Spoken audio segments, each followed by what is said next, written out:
Ce petit chaton noir que vous venez de voir vivait seul dans le froid, dans des conditions terribles. Il n'avait rien, ni protection, ni sécurité, ni avenir. Je l'ai trouvé dans la rue, dans un état déplorable.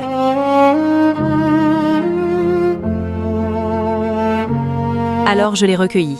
Je l'ai mis à l'abri, emmené chez le vétérinaire, et pour la première fois de sa vie, il a été en sécurité.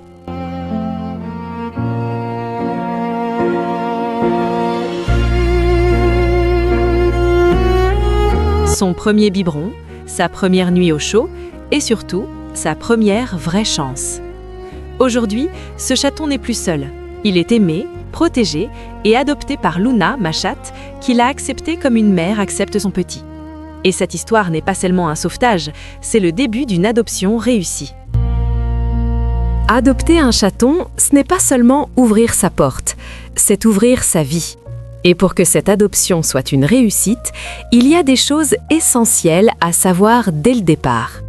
Dans cette vidéo, je vais vous guider pas à pas pour vous aider à bien adopter un chaton, éviter les erreurs les plus courantes et offrir à votre futur compagnon une vie heureuse, saine et sécurisée.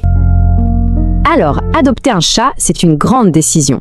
Voyons ensemble ce qu'il faut savoir avant de se lancer.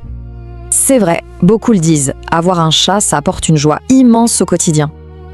Mais attention, il faut rester réaliste. C'est un engagement qui demande de la préparation. Commençons par le mythe numéro 1. Un chat, surtout un chaton, ça a beaucoup d'énergie. Une autre idée reçue concerne leur sommeil. Alors, vraiment nocturnes les chats? Eh bien non, en fait. Ils sont crépusculaires. Le pic d'activité, c'est à l'aube et au crépuscule. Ah, la grande question qui inquiète. Les meubles. Mais pourquoi font-ils leurs griffes partout? C'est tout à fait normal. Ils marquent leur territoire, expriment leurs émotions et entretiennent leurs griffes. La solution, de bons griffoirs, des répulsifs et une coupe régulière des griffes. Mais ce n'est pas tout. La curiosité d'un chaton peut être dangereuse. Il faut sécuriser la maison. Ça veut dire attention aux objets fragiles, aux appareils et surtout aux câbles et plantes toxiques. Attendez-vous à du mâchouillage, surtout quand ils font leurs dents, entre 4 et 6 mois. Au-delà de la maison, c'est tout le quotidien qui va devoir s'adapter à leur rythme.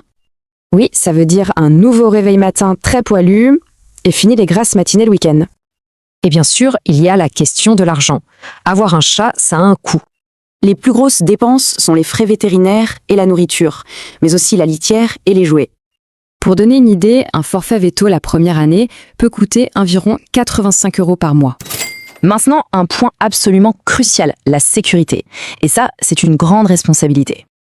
Dehors, un chat est exposé à de multiples dangers. Les voitures, les poisons, les prédateurs. Le message est clair, un chat domestique dépend entièrement de son propriétaire pour sa protection.